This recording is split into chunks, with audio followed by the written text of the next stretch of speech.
Está começando o programa Lições da Bíblia. Estamos muito felizes porque vocês estão sempre acompanhando o programa a cada semana. Você que já está acostumado sabe que o tema principal dessa temporada é a família, os estágios diferentes que a família passa, e nós precisamos entender um pouco melhor esta missão, o ministério que a família deve exercer dentre os seus membros e neste mundo que precisa tanto de famílias equilibradas. O tema desta semana é muito importante, como lidar com a solidão.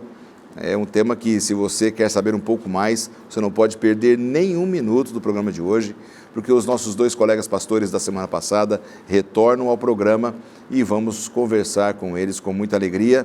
Pastor Marco Lamarques, bem-vindo mais uma vez ao programa. Obrigado, pastor Lanza. Pastor Marco, os amigos da Novo Tempo já sabem, ele é um pastor de igreja aqui no interior de São Paulo, na cidade onde está Novo Tempo, e também experiente com o Ministério da Família, lidando com os assuntos relacionados a relacionamentos familiares, com bastante experiência, e é por isso que ele está sempre com a gente. Também tem um programa de rádio, né, pastor? NT em Família, terça, Família. Quinta e sábado. É um programa voltado, como você falou, para relacionamento, não só casamento, mas relacionamento, filhos. Até tem programas gravados para relacionamento com sogra. Opa. E é um desafio que a gente está se especializando também. Pois é, tem muita Até gente isso a gente que está conseguindo precisa. ajudar. Minha sogra é uma bênção. Agora, a minha também. Tem gente que não gosta. A minha é um presente. A minha também. Muito bom. Eu já ouvi o programa aqui pela Rede de Rádios Novo Tempo. Seja louvado por isso. Tem sido isso. uma bênção. Amém. Juntamente com ele está o professor Luiz Penteado. Ele vem ali da Bahia, ele trabalha no escritório da Igreja Adventista, que nós chamamos de União Leste Brasileira, a sede ali em Lauro de Freitas, ali a Grande Salvador, né, Isso professor? mesmo.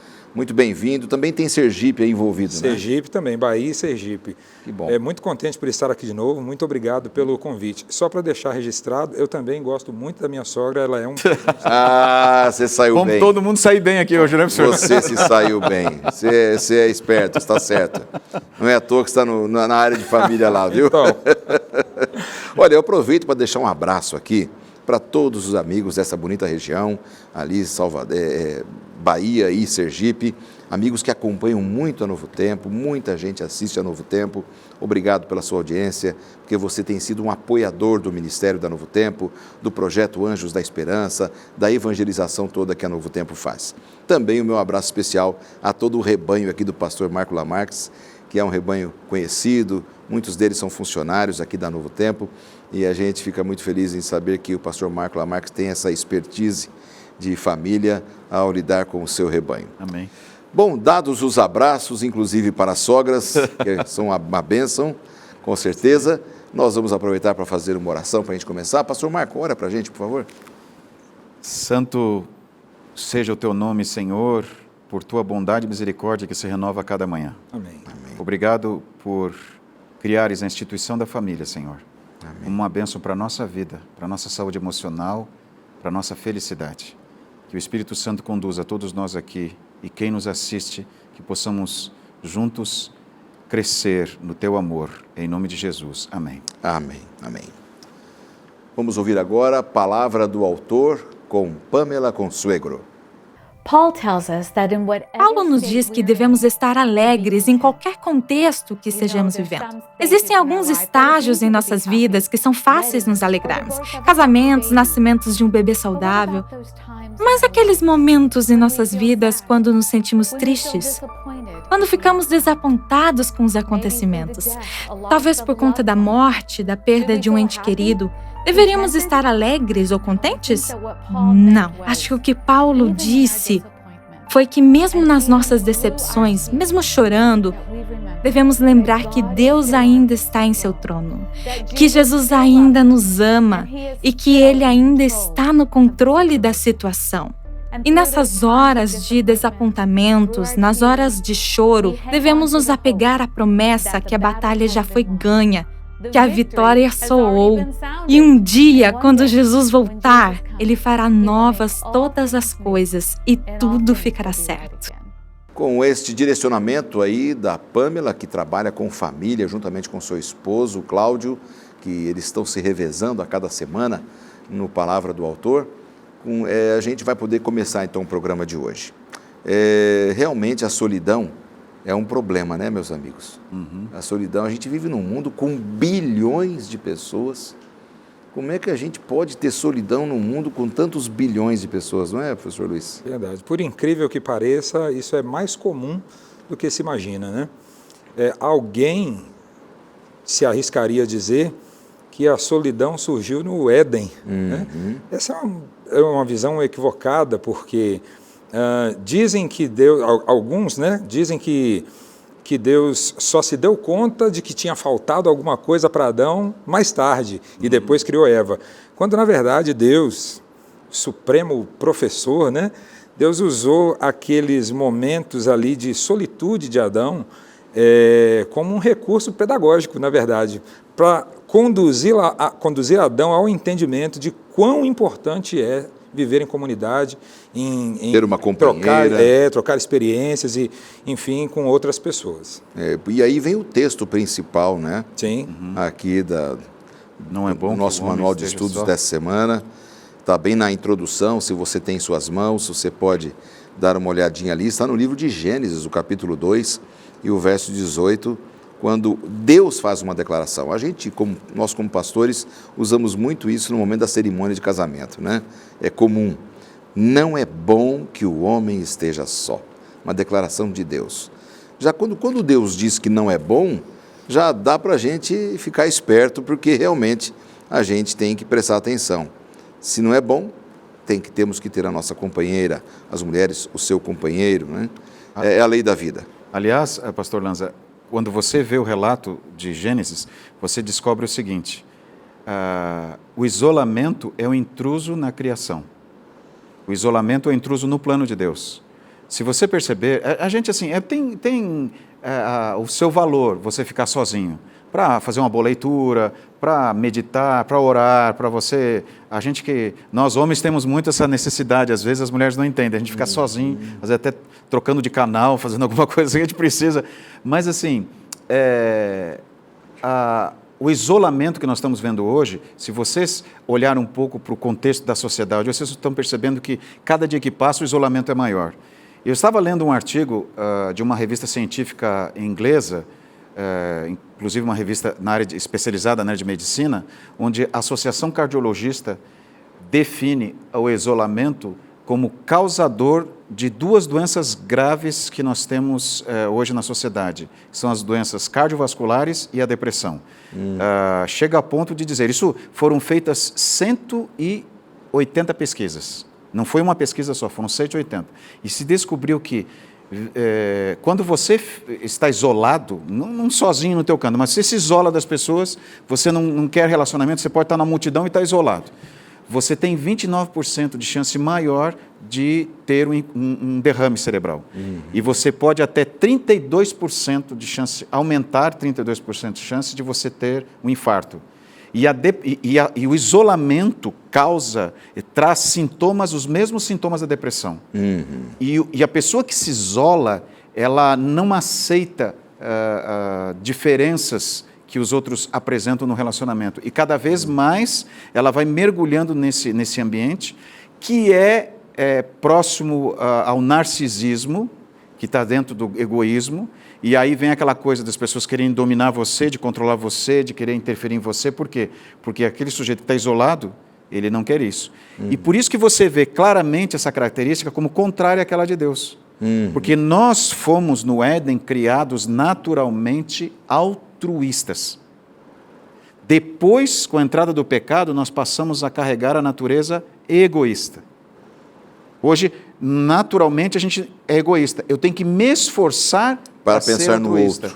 E pensando dessa maneira, por isso que o isolamento hoje é algo que está latente na sociedade. Por quê? Porque o ser humano está cada vez mais egoísta. Verdade. Agora, uma coisa me chama a atenção, o pastor Lamarques falou aí muito bem, professor Luiz, que às vezes a gente quer ficar sozinho para fazer uma leitura. Isso acho que até faz parte da rotina diária, uma questão de concentração, você fica quieto, você reflete melhor, aprende mais, mas facilmente a gente volta ao relacionamento social após um período, um momento, uma manhã, uma tarde, ou um dia ou 2 dias, não importa. mas o ruim é quando a pessoa fica o tempo todo nessa condição de solidão, né? Pastor Lanza, no finalzinho do século passado, um sujeito chamado Howard Gardner sistematizou o que hoje a gente conhece como a teoria das múltiplas inteligências, né?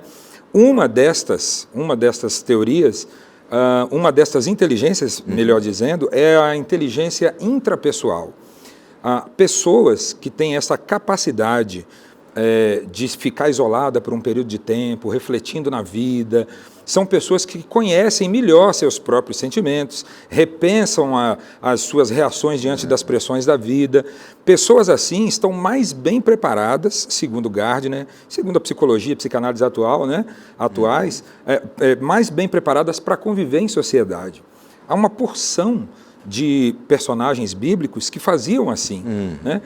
A gente tem comentários de que Enoque, de vez em quando, se isolava para orar, para meditar na vida. Ele andava com Deus. Andava com Deus. O próprio Jesus, muitas vezes, ia sozinho ao jardim para orar. Dispensava até os discípulos, né, professor? Dispensava os discípulos. E o próprio Jesus, uma vez, ensinou isso, aliás. Né? Ele disse assim, olha, quando você quiser um contato mais especial, mais de perto com Deus, entra no teu quarto, fecha a tua porta. Né? Então, não há nenhum problema, não há nada de patológico em a pessoa, de vez em quando, como bem disse o pastor Lanza, se isolar para pensar na vida, para refletir sobre a sua própria vida. Pensar em estratégias, né, para resolver suas... Perfeito. A Bíblia até chama isso de examinar-se a si mesmo. Né? Perfeito. De vez em quando o sujeito parar para pensar um pouquinho na própria vida. O problema surge, começa a ser patológico, quando acontece o que disse você, pastor Marco, quando a pessoa só consegue viver assim, quando ela começa a ter dificuldade de conviver com os outros. Inclusive, professor, isso a gente encontra hoje muito dentro da sala de aula, e você deve ter com a tua equipe de professores lá e diretores essa situação. E eu não quero fazer uma apologia contra a rede social é importante, mas assim, algumas pessoas pensam que pelo fato de estar na rede social, com um grupo de seguidores e tendo gente curtindo foto e situações, eles estão tendo um relacionamento. Muitas pessoas estão nesse ambiente isoladas. Verdade. E até mesmo porque elas... existe até um psicólogo aí famoso na TV e nos meios jornalísticos. Aí ele fala que hoje em dia os adolescentes estão tendo dificuldade de conversar olho a olho. Essa geração de agora... eles não conseguem, ele falou assim, futuramente os filhos deles, se continuarem assim, não terão a mínima condição de se comunicar. Só conseguem escrevendo. Não, mas é só, e assim, a comunicação vem assim, você manda, oi, um bom dia para você, a pessoa vai dar um joinha para você. Né? Então agora, nem escrevendo mais na rede social eles estão usando figuras, os emojis que eles chamam, né? Porque fica mais fácil você dar o teu recado sem ficar perdendo muito teu tempo. Eu fiquei um pouco chocado, assim, desculpa cortá-lo, professor Luiz, com a história que o nosso manual de estudos trouxe na introdução, porque a gente, como eu disse no começo, vivemos num planeta com bilhões de seres humanos, e aqui traz a história de uma mulher que faleceu no seu apartamento, e o que mais chocou, já era trágica a questão da morte, mas mais trágico ainda foi saber que ela já tinha morrido há mais de 10 anos.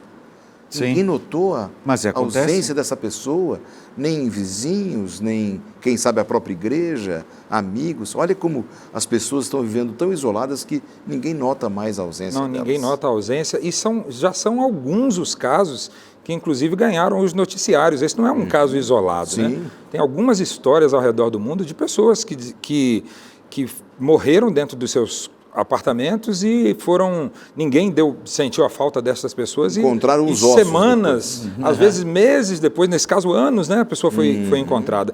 Mas sabe o que é pior, pastor? Essa história, ela é a ponta de um iceberg. Hoje, a gente já não consegue mais perceber a presença das pessoas, quanto mais a ausência. Exatamente. Né?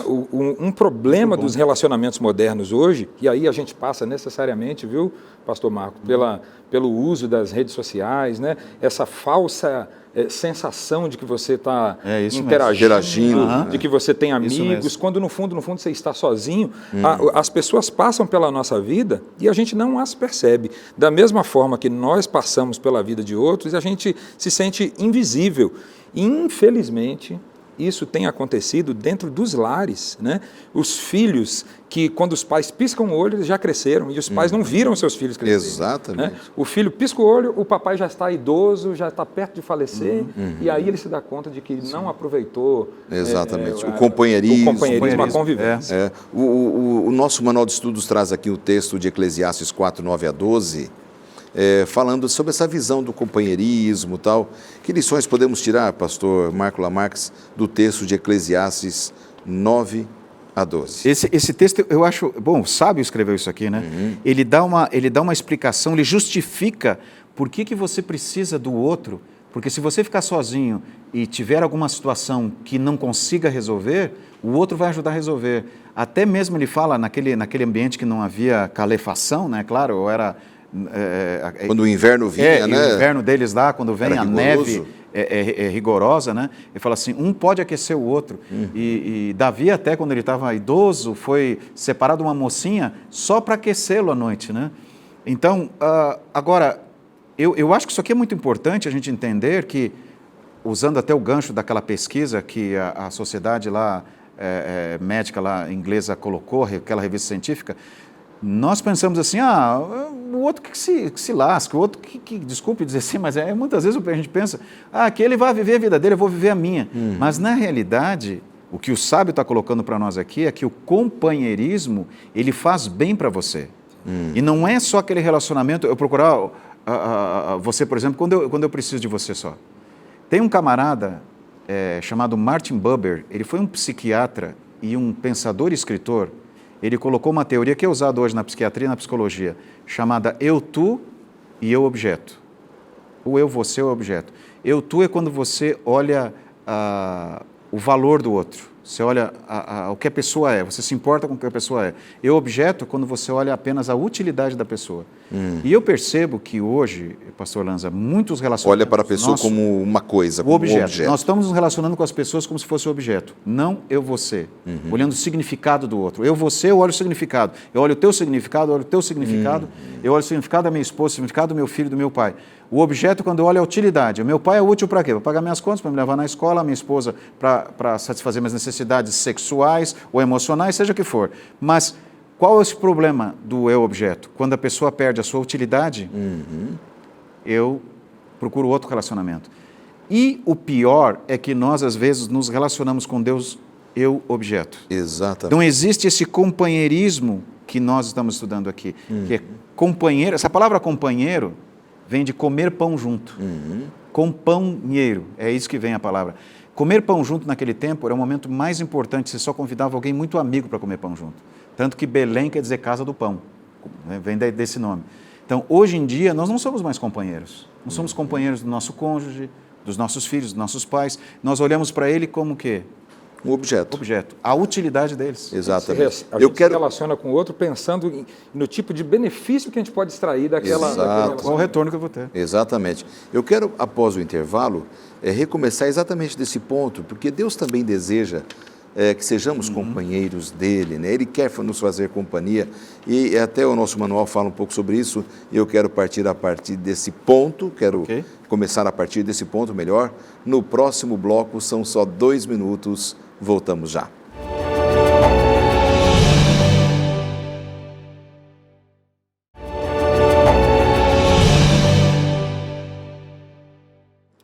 Já de volta com o segundo bloco do programa dessa semana.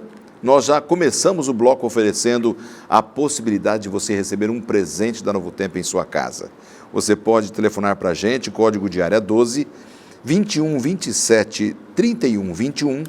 Você pode ligar em horário comercial sempre, para solicitar um curso bíblico gratuito, uma revista lindíssima, com 100 páginas coloridas, e você tem temas variados da Palavra de Deus, que foram organizados, sistematizados, para você compreender melhor o plano de Deus para a sua vida. E olha, por ser um presente, você não vai negar, não é verdade? Entre em contato com a gente para podermos te enviar. Você também pode entrar no blog do programa, novotempo.com/lições da Bíblia, e ali você vai ver esta imagem deste curso bíblico Princípios, e você vai clicar nessa imagem e vai poder solicitar ali mesmo esse material, tá certo? Bom, dentro dessa visão, estamos desejosos de te enviar presente e você pode fazer isso agora mesmo se você estiver assistindo num horário comercial. Vai ser uma honra, uma alegria para a gente. Vamos retomar aqui o tema que nós estamos estudando com os nossos amigos que estão em casa, justamente falando sobre como lidar com a solidão. Já vimos bastante coisa, falamos aqui sobre companheirismo, vocês tiraram lições excelentes até aqui, mas um dos desejos de Deus, professor Luiz, é também ter essa amizade e esse companheirismo com a gente, com os seus filhos. É aquela relação de pai e filho, né? Deus não se isola e deixa seus filhos à deriva, não é? É verdade. Na verdade, a história da humanidade é uma história de busca, né, de Deus pelos seus filhos. Desde o início foi assim. Né? Lá no livro do Gênesis, a gente já tem aquele relato maravilhoso de que Jesus buscava a companhia de Adão e Eva todos os dias para conversar, para papear. Né? O próprio Cristo veio a esse mundo e se relacionou com as pessoas, né? Se envolveu com as pessoas, teve amigos, Jesus teve amigos. Não há nenhum problema para o cristão, aliás, é até o inverso do cristianismo, é um contrassenso dentro do cristianismo o sujeito se isolar. O plano de Deus para nós é que nós nos envolvamos com as pessoas, sejamos amigos das pessoas, para a gente poder transmitir aos outros os benefícios, as bênçãos da amizade que nós temos com Ele, que a gente desenvolve com Ele.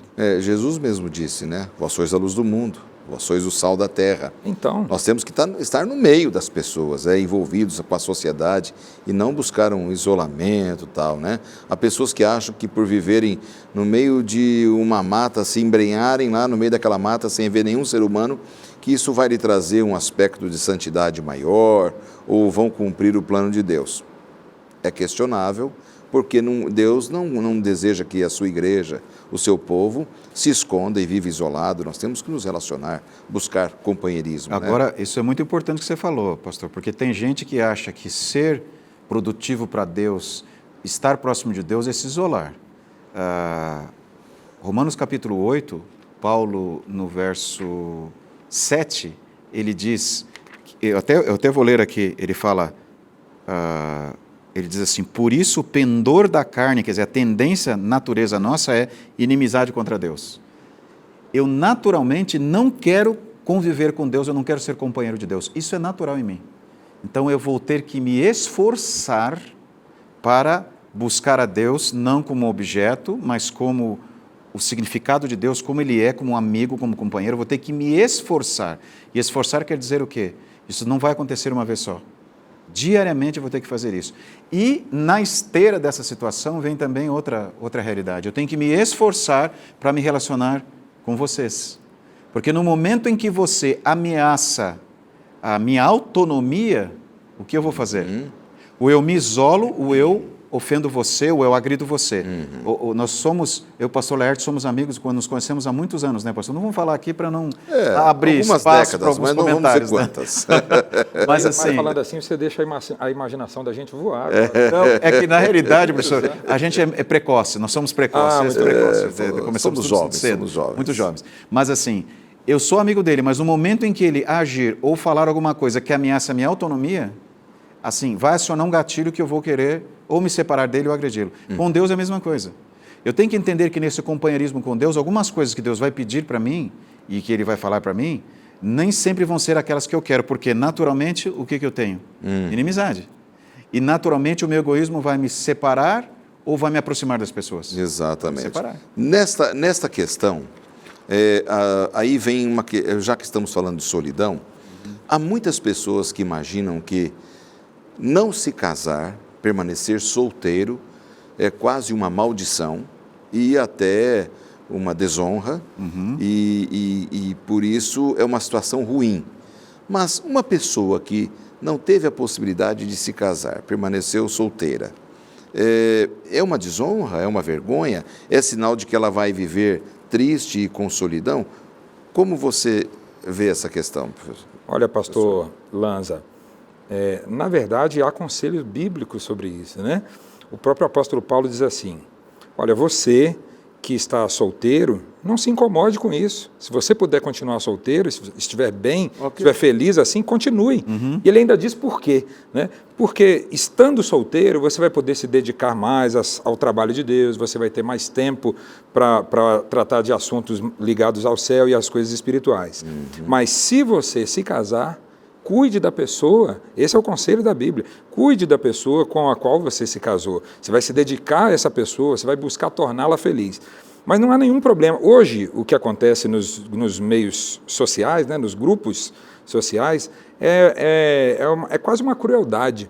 Porque quando a gente encontra uma moça, um rapaz solteiro e que já vai ficando maduro, vai fazendo ali 27, 28, 30 anos, né, as pessoas começam a pressionar. Eu não sei se vocês já viram, o pastor que é conselheiro de família e pastor de igreja, deve ter visto situações como essas, muitas vezes, dos amigos começarem a perguntar, e aí, né, tem que orar para Deus arrumar alguém para você. E a pessoa, às vezes, não está nem preocupada em casar, ela está bem, está feliz como está, mas pela pressão social, ela começa a ficar infeliz em função da expectativa dos outros, né? A pessoa só pode ser feliz casada se ela for feliz solteira.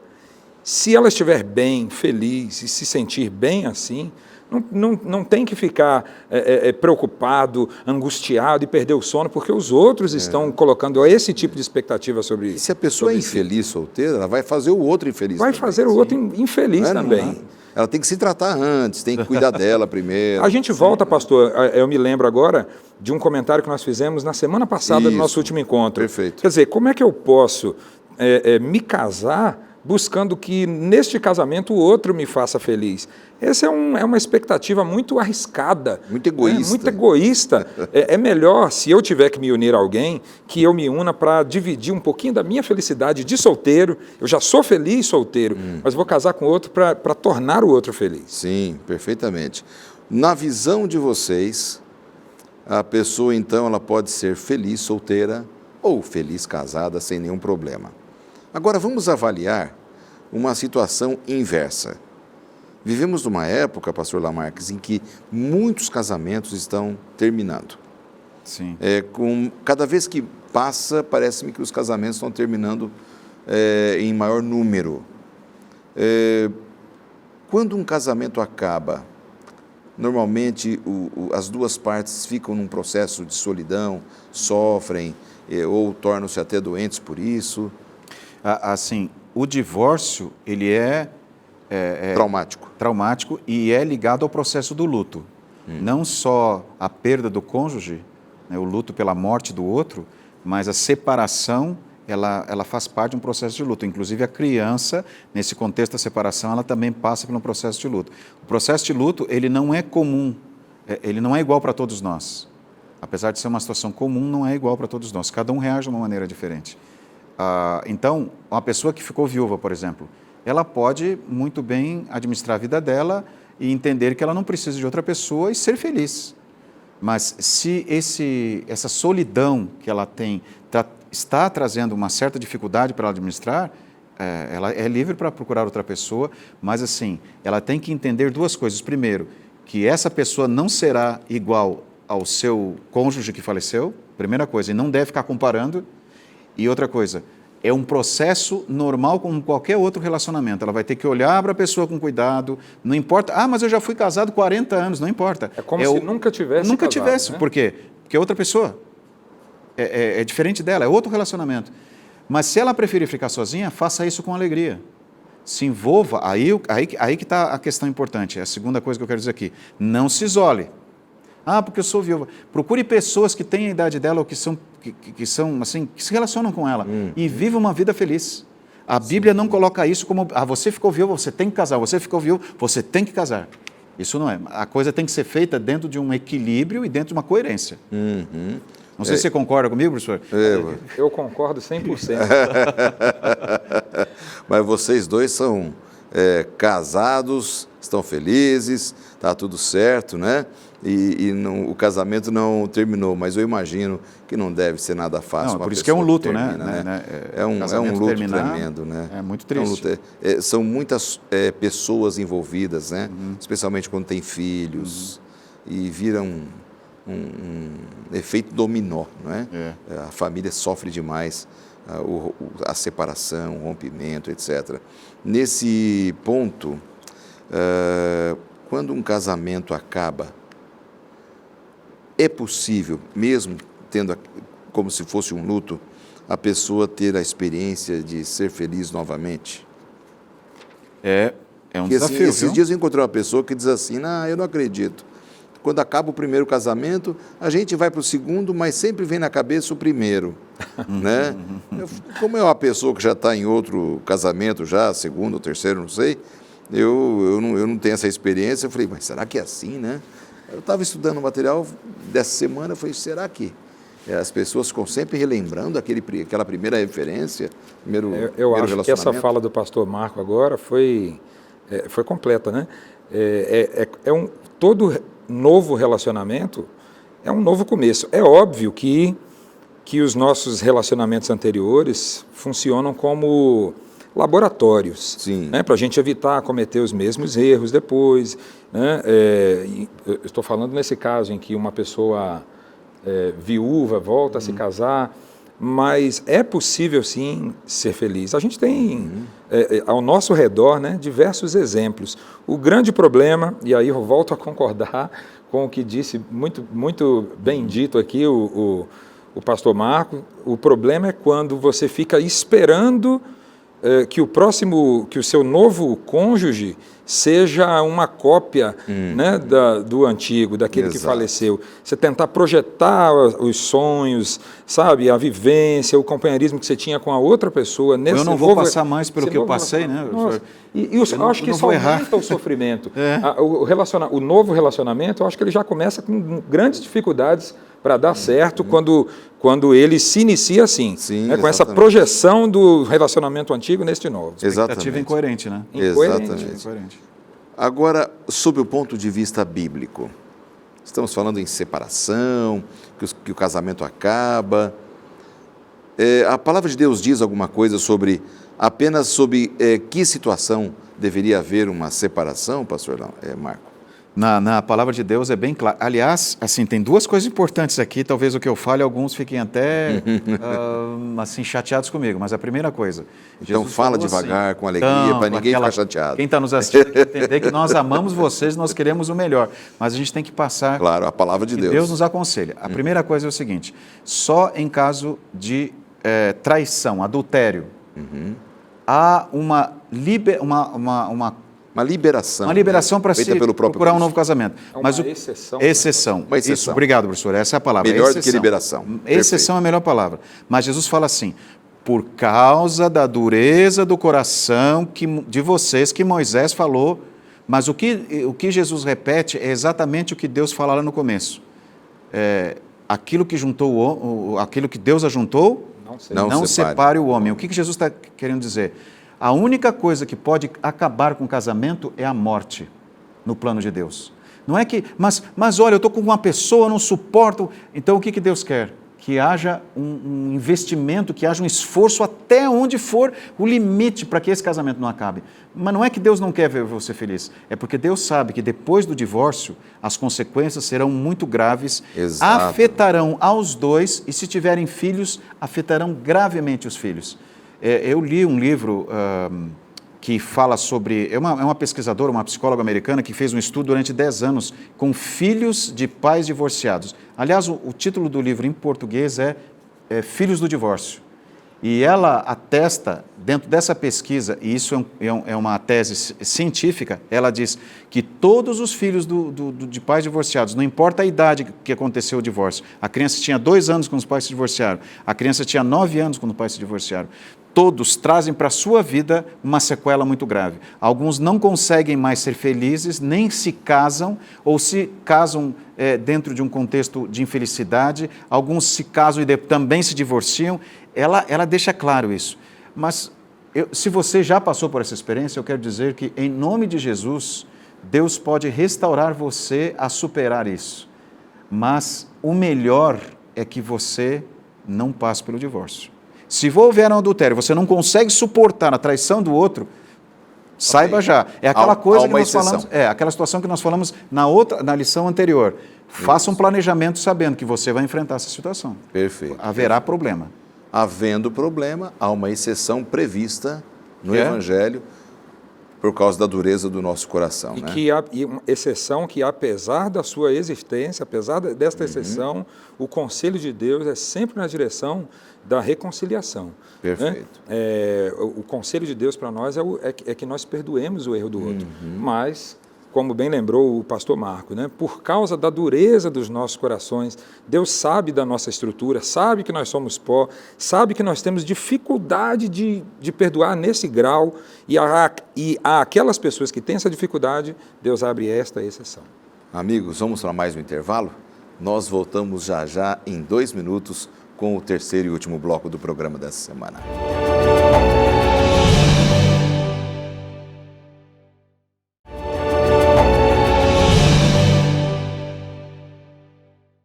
E já de volta, bem no começo do terceiro e último bloco, eu gostaria de fazer aqui um apontamento para vocês que estão acompanhando o programa dessa semana, onde estamos estudando sobre a solidão, né, dentro do contexto da família aqui, que é o nosso manual de estudos.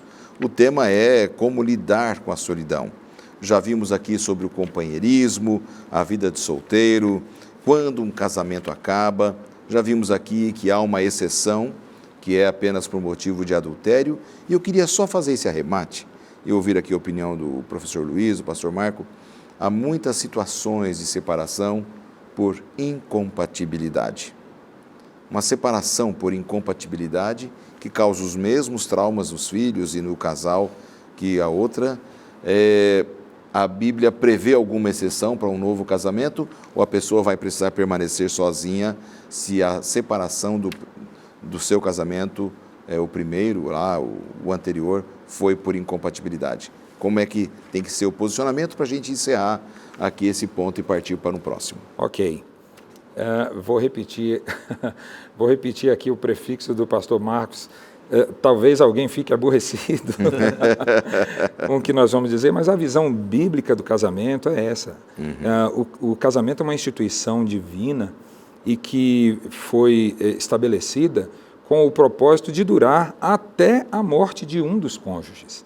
Aí alguém pode dizer assim, mas eu sou obrigado a viver sofrendo com alguém com quem eu não me dou a vida inteira, né? Aí tem 2 coisas importantes, eu acho, para a gente considerar. Primeiro, é o início dos relacionamentos.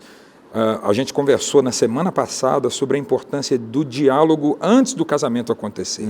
Então, se você escolhe mal a pessoa com quem você vai casar, se o sujeito, ou a mulher ou o homem desperdiçam um tempo precioso de conhecer o outro com outras atividades, ou explorando o corpo do outro, ou se negando a enxergar as dificuldades, os problemas que eventualmente podem acontecer depois do casamento, as chances dessa pessoa sofrer, desse casal sofrer, são grandes. Mas e depois que já casou? Agora, tudo bem, eu não estudei direito a pessoa com quem eu ia casar, agora já casei, estou arrependido, o que eu faço? Eu não posso me separar? O que a palavra de Deus diz é que, para o seu próprio bem e o bem do outro, não se separe. Se era necessário o diálogo antes do casamento para que ele nascesse, já começasse bem, forte, saudável, o diálogo ele continua sendo muito mais importante ainda após o casamento. Né? Talvez muitos dos problemas conjugais, grande parte deles, são resolvidos se as pessoas conversarem. Não tem essa de incompatibilidade. Então, a gente é um termo que é falta muito moderno para ajudar. E tem uma coisa, professor, muito importante que você está falando aí. Deus se relaciona com a gente, conosco, mesmo quando a gente erra, mesmo que a gente não é perfeito, mesmo que a gente tenha cometido pecados. Ele não nos abandona. Não nos abandona. Jesus veio aqui e morreu por nós na cruz. Quando o homem cometeu o pecado lá no Éden, ele precisou abandonar, mas Deus continuou com ele.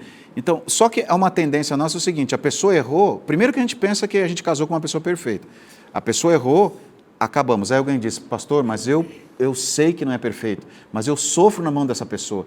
Então, que tal começar por você, trabalhando em você, a aceitação, orando para essa aceitação e orando pelo outro? Será que Deus não pode transformar o coração dele, ou seu, ou dela e seu? Será que esse processo não vai ajudar ambos crescerem? Será que Deus não é capaz de interferir e fazer o milagre? Deus é um Deus dos milagres, um Deus poderoso ou não? Então, temos que pensar, por que Jesus, Deus diz assim, que só a morte pode nos separar? Ele não falou isso por acaso. Ele, quando falou isso, ele sabia de você, ele olhou para você e viu o que você está passando. Então, acredite que Deus pode restaurar o teu casamento e a tua vida, né? Pode ser. Exatamente. Está aí respondida essa dúvida, se você tinha essa dúvida na mente, fica respondida a questão. E vamos procurar viver e perdoar, viver um relacionamento saudável, para a glória do nome de Deus. Assim como o pastor Lamarques falou, Deus se relaciona com a gente até quando a gente erra. Assim a gente tem que se relacionar com os filhos, com o nosso cônjuge, sempre oferecendo perdão e reconciliação. Um outro fator que produz solidão é a questão da morte. Acho que de todas as relações assim humanas, a morte é aquela que a gente realmente não consegue lidar com muita facilidade. A gente não foi criado para morrer, né? Não fomos criados para morrer, não é? Então, morte gera solidão.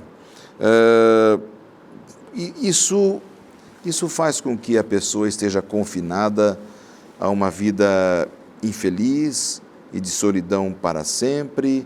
Como que a gente pode tratar desse assunto dentro das nossas comunidades, das nossas igrejas? Ok. Esse assunto realmente não é um assunto agradável, né? É duro, é triste, sobretudo para quem já experimentou essa experiência, para quem já teve essa experiência na sua vida. Na verdade, a morte, o falecimento de alguém querido, ou de um cônjuge, ou do pai, ou do filho, deixa marcas que a pessoa nunca vai superar, a pessoa nunca vai esquecer. Eu acredito que, no fundo, a gente aprende a conviver com essa dor. Né? E é bom que a gente realmente não se conforme com essa dor, por um motivo muito simples que vocês já disseram. Nós não fomos criados para morrer. A gente não pode jamais encarar a morte como uma situação, como algo natural, como fazendo parte do ciclo da vida, como é a filosofia de pensamento de vida de muitos. Mas quando nós experimentamos na nossa vida, na vida da família, uma situação como essa, da morte de um ente querido, a primeira atitude a se tomar é se permitir enlutar. Tem gente que fica negando essa realidade, né? Tem pessoas que têm dificuldade de realizar essa nova situação da vida, sem a presença da outra pessoa. Fica imaginando que a pessoa vai aparecer logo ali, né? Sonhando com o surgimento da pessoa batendo na porta no dia seguinte. Entender que a morte aconteceu e é um fato, eu acho que é o primeiro passo. E há outros, né, que talvez o pastor Marco possa elucidar melhor para nós. Esse período do luto,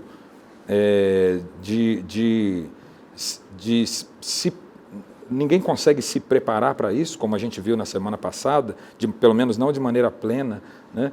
Mas se permitir compreender a nova situação da vida sem a presença do outro, talvez seja o ponto de partida.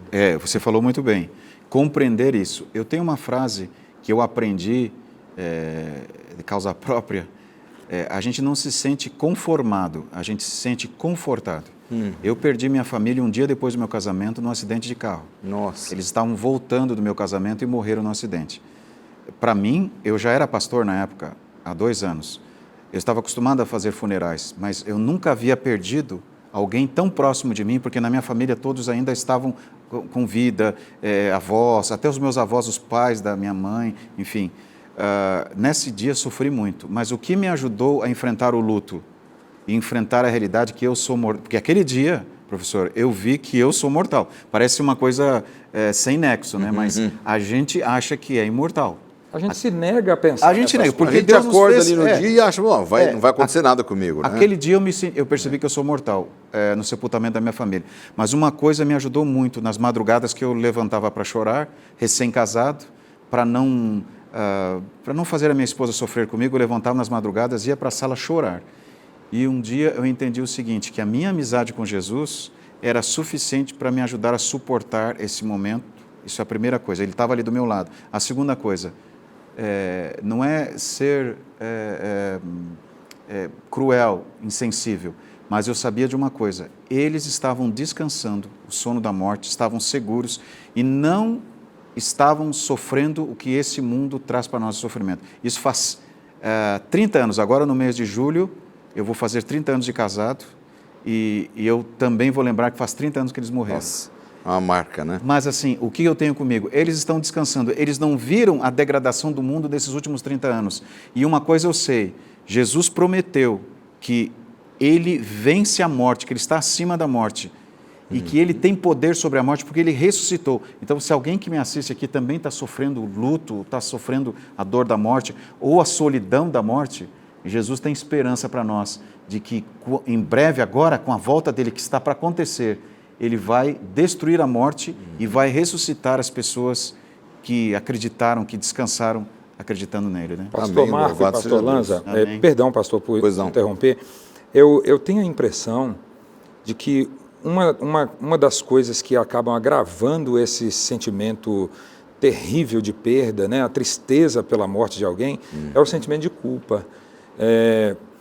Muita gente só vai pensar, só vai considerar o tempo que perdeu, sabe, que desperdiçou, não aproveitando a presença do outro enquanto estava vivo, só depois que essa pessoa parte. Depois E que aí, perde, né? Depois que perde. E aí, quando a morte chega, o coração se enche de remorso, de tristeza, e às vezes a dor da culpa é até maior do que a dor da perda do outro. Verdade. E assim, para quem ainda não passou por essa experiência, acho que fica um excelente conselho de Deus também para mim e para você.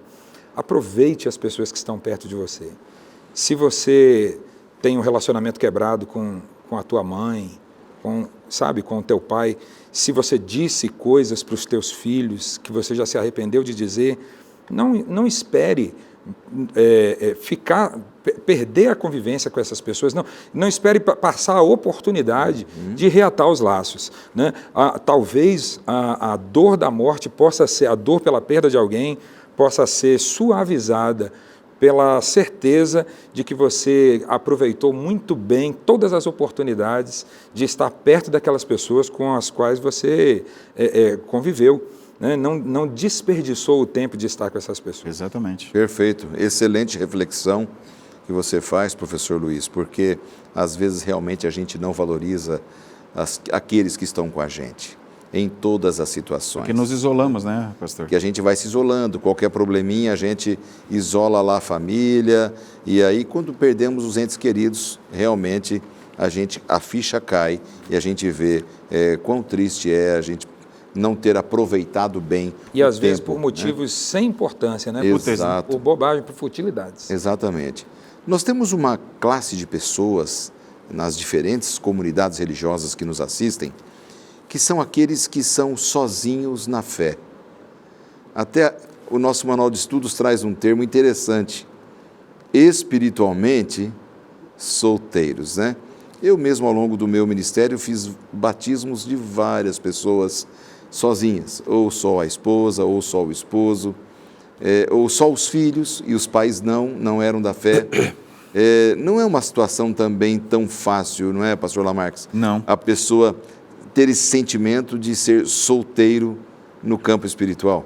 Porque ela tem que lidar com a própria vida espiritual e com as interpretações do outro, porque às vezes o outro não entende determinadas atitudes dela, na fidelidade dela com Deus, ao ir à igreja, a participar de um culto, ao ter princípios dentro da casa.